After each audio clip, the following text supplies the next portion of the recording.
So I just finished watching Other Voices Part 2, and you know what? An ending like that takes some real guts. I know I saw primals flying through space in at least 8 directions. Otherwise known as That's No Moon. This one focuses on the alien destruction machine that is going to detonate the entire planet, and how the Maximals and Predacons are going to go about trying to not have the planet they're on explode. Seems like a pretty basic plot, but there is a lot going on here.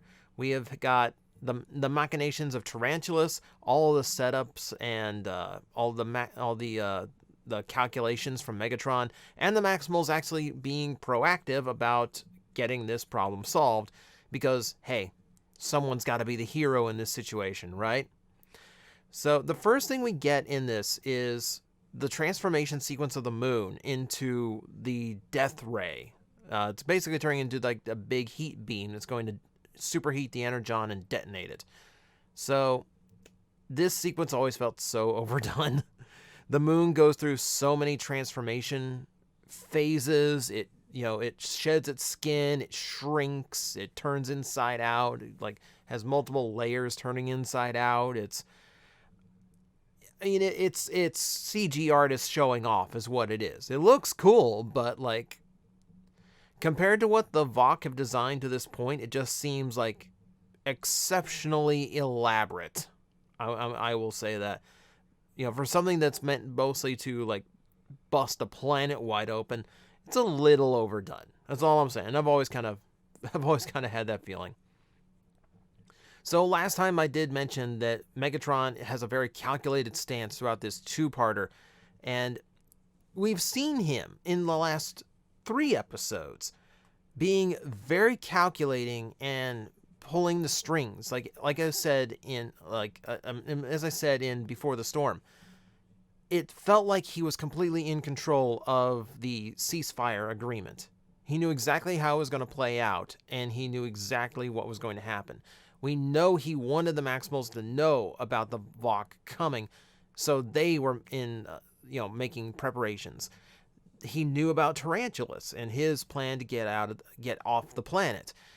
He knew what Blackarachnia would do if he commanded her to follow after him. Through all of this, Megatron has had a very hands-off, taking a seat, stance on everything. He literally doesn't leave his chair the entirety of this episode. He's basically just there to watch what plays out and hope that all of the dominoes he set falls in the right order. And when it does at the end of the episode, it cements him as one of the smartest and possibly most dangerous Megatrons we've ever had. Incredibly skilled, incredibly calculating, and it all worked. This is technically a huge Predacon win. He pulled off something. It's accidental. He meant to destroy Tarantulas. But he does manage to pull off something that even Megatron in G1 could not do. But that's at the end. Let's go into some of the other basics of this episode. So a little bit of trivia for you. This is actually Scott McNeil performing his 4th character in the show, and not Silverbolt, Tarantulas. There's a couple lines where he has to fill in. No idea what happened to his regular voice, but he's not available for it. The last line of the episode on Earth is his line, and it's actually the right actor.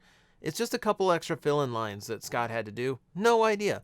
You would think all the interviews I've done with Scott, I would ask him, like, why did you have to fill in that one time for Tarantulas? I mean, looking back at it, you can definitely tell it's not the right voice. But Tarantulas' plan to build an escape ship leads to Inferno facing off with the spiders. Does a great job against them. He's taking a lot of damage without getting really hurt. He's got spin kicks. He's got gun flips. He's catching missiles in his hands. Like, Inferno's awesome in this episode. For all the times, like, one shot blasts him away in other episodes, Here's where Inferno really gets to look intimidating and powerful, and he needs it. He really needed it. And yeah, he was cool in this episode. Got his head blown off by Blackarachnia, but that's going to happen. I do like how in the previous episode she had that shield breaker to get into the Maximal ship, which kind of reestablishes that yes, she too knows tech. So when Tarantulas gets incinerated, it's up to her to finish the stasis pod escape ship, which she can do. We've established that she has the technical know-how for this. She has to plug into Tarantulas' brain to get the knowledge to do it. We'll touch on that in another review. But getting back to the big death ray, it's actually like a big heat gun. Like the instrument of the destruction of the planet is basically a big heat gun, which is going to detonate all the energon deposits. Which, you know what? When you've seeded the entire place with highly unstable energy crystals that are prone to massive explosions, yeah, that's a pretty effective way of breaking a planet. Yeah. If the experiment is scrapped and you're just going to start clean, you might as well do it. You might as well do it as big as you can. Now, there's a continuity gap here. So, if you ask Larry DiTillo, one of the lead writers for Beast Wars, he was going to tell you that the Vok are actually the Swarm from the Generation 2 comics. In his interpretation of those comic books, the Swarm didn't just destroy, they didn't just destroy one city. They wiped out all of humanity. As I said in my 10 Beast Wars Facts video, he viewed them as basically causing an apocalypse and eating everything. So Beast Wars is a post-apocalyptic series. So he viewed the Vok as trying to, as an evolved version of the Swarm, trying to make up for their sins. And the planting energon was like them trying to give them like, the raw energon would eventually become energon cubes that they could use for like free, easy energy, not pollution free, etc., etc. So in his mind, what the Vok was the Swarm trying to atone. And that doesn't really play into what they're about to do here, because this is going to destroy everything, and it's going to kill the original Optimus Prime, which is going to ruin everything, and, all of this. So that doesn't really fly. What you find out is that every writer in that show had some different idea of what the Vok were going to be, and they really didn't know in Season 1.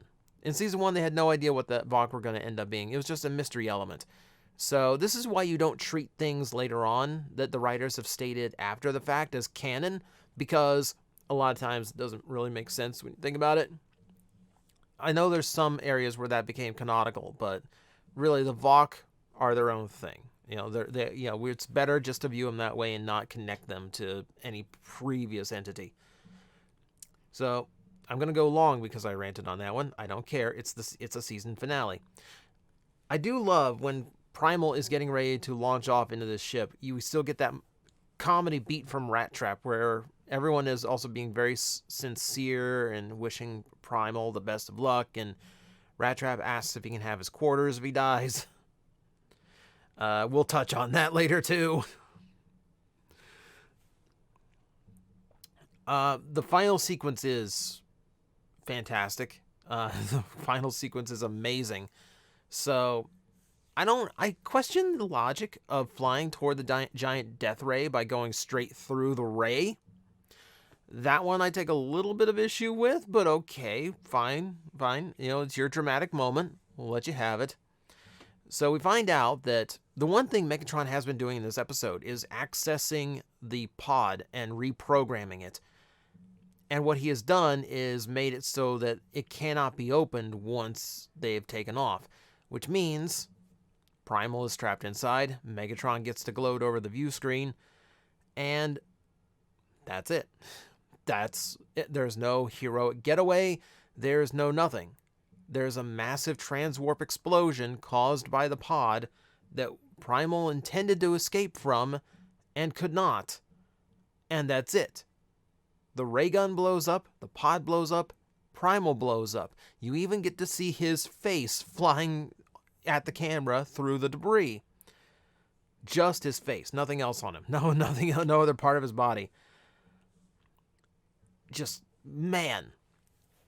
You imagine watching this when it was brand new with no knowledge that this is how the season was going to end, or knowing that there's going to be a season or 2 more seasons afterwards? Like, this is just like the last episode of Beast Wars that there is for a time, and it's this. This takes guts. I joked about it in the cold open, but this is an incredibly impactful way of ending a season. You talk about cliffhanger, you just killed off your lead hero, and there's no ambiguity to it. He's gone. You know, we'll touch on that later. But as a season ender, man, you know, as calculated as Megatron is, as much as Megatron was a calculated risk, this was a calculated risk. You're never guaranteed another season when you're producing cartoons like this.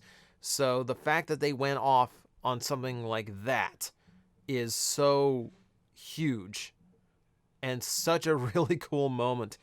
So as a 2-parter, like, the individual parts have their weaknesses, but when you watch them together, it is a very, very solid set of episodes with all the different ingredients going into it, all of the different sections of this storyline all coming together. And it seems like Megatron intended for it to all come together exactly that way, all from the beginning. And that's what makes him such a good villain. It's what makes this such a good episode. This is masterful. This can't be anything but masterful. This is a tremendous 2-parter to end off a season. And yeah, it just made you so hungry for season 2 to find out what is going to happen next. Fortunately, if you're watching these reviews, you don't have to wait that long. We're going to be talking about Season 2 soon. Thank you very much to my patrons for getting me to that milestone. We'll be talking about Season 2 and 3 in more episode reviews. But for now, that is my take on Beast Wars, and that finishes up Season 1. I'll see you next time. Guys, I am facing the most powerful enemy any YouTuber can face, the algorithm, and I need your help to defeat him. Hit the like button, hit the subscribe button, hit the notification bell, and leave a comment. Every time you do, we attack that algorithm and we drive it back until it can no longer defeat this channel. Thank you very much.